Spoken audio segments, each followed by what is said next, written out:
we look at the bike path as it is, we see already many problems, one of which is it's incomprehensible for most cyclists unless you've been here a number of times before.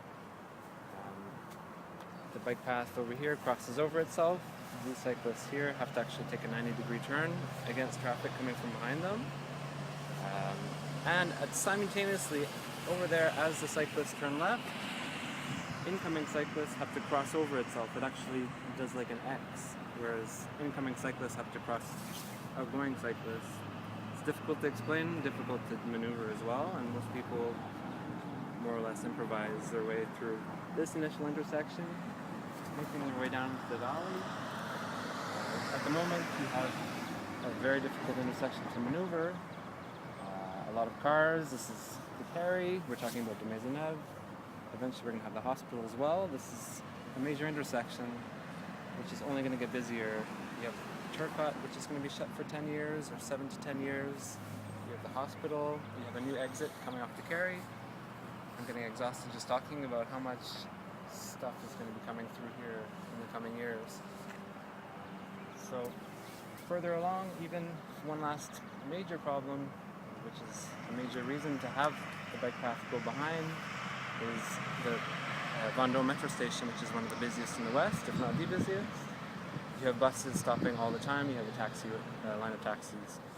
It's the buses that keeps you from having a separate bike path, and that's the only thing that we want, is a separate bike path, because that's the only way cyclists will feel safe, especially when we're talking about children or we're talking about new cyclists. It's all fine for people that have been cycling for years. They say, bike paths. It's really, there's a whole lot of new cyclists in Montreal, and these are the people that need that type of infrastructure. I would argue everybody can benefit from it, but especially the new cyclists. There's no way you're going to see children going through this intersection on their bikes. I wouldn't let my children if I had. So, sorry, can you talk a bit about this solution that you, what are the solutions you foresee? As far as what we can understand, the only solutions that keep the bike path separate, we've studied everything that we can get our hands on.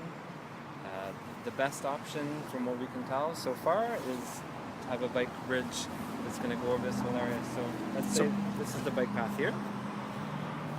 It comes straight along right next to it here, and it keeps going straight. There will be a bridge right here, and it just keeps going straight behind the building over there, behind Vendôme, and then it comes out back to the Maisonneuve on the actual side of the street that the bike path should be.